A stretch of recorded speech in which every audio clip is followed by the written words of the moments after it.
माझ्या नेतृत्वाखाली हे दोन्ही उमेदवार उभे आहेत आणि आपण मगाशी मी विश्वासाप्पा आहे तिथं त्यांनी साकुर्डीत सांगितलं 4,20,00,000ची कामं झाली.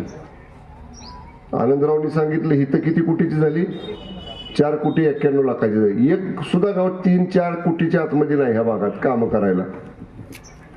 हे विकास कामासाठी आपण मतं मागतोय. उगाच कुणाला तरी या ठिकाणी निवडणुकीपुरतं गाठायचं, निवडणुकीपुरतं काहीतरी देतो घेतो म्हणायचं आणि निवडणूक झाली की पुन्हा मागं वळून त्या गावाकडे बघायचं नाही, कोणाकडे बघायचं नाही, रस्ता आहे का नाही, लाईट आहे का नाही, शारीखाना आहे का नाही, मंदिराला संरक्षण भिंत आहे का नाही, शेतीला पाणी आहे का नाही, नळ योजनेची मोटर बदलली का नाही, त्याला नवीन कनेक्शनला पैसे आमदारांनी दिले का नाही, काय विचारायचं नाही. केवळ निवडणुकीपुरतं व्यवहार करायचा. अशा लोकांना ह्या निवडणुकीत खड्यासारखं बाजूला केलं पाहिजे. आपण तुम्ही आमच्या गावासाठी काय केलं हा त्यांना प्रश्न विचारला पाहिजे. तुम्ही आमच्या गावासाठी जर काही केलं नसेल तर तुमच्यासाठी मोकळं मतदान करायला आम्ही रिकामं नाही.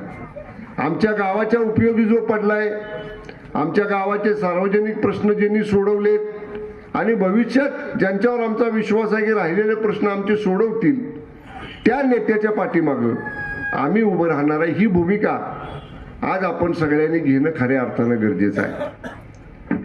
मी एवढंच आपल्याला सांगेन की 2024च्या विधानसभेच्या निवडणुकीला आपण सगळ्यांनी मला धनुष्यबाणाच्या चिन्हावरती मतदान केलं, आपण मला आमदार केलं. आज हे दोन उमेदवार जे आपल्या समोर उभे आहेत हे माझ्या नेतृत्वाखाली उभे आहेत. ह्याला निश्चितपणे ह्यांची जबाबदारी माझी आहे. मी आबाईच्या वाडीत मगाशी सांगितलं ह्यांना जामीनदार मी आहे म्हणलं. उद्या ह्यांच्याकडनं कामं नाही झाले तर तुम्ही मला विचारा, का शेवटी मी जबाबदारी ती घेतो, मी ते कामं करेन.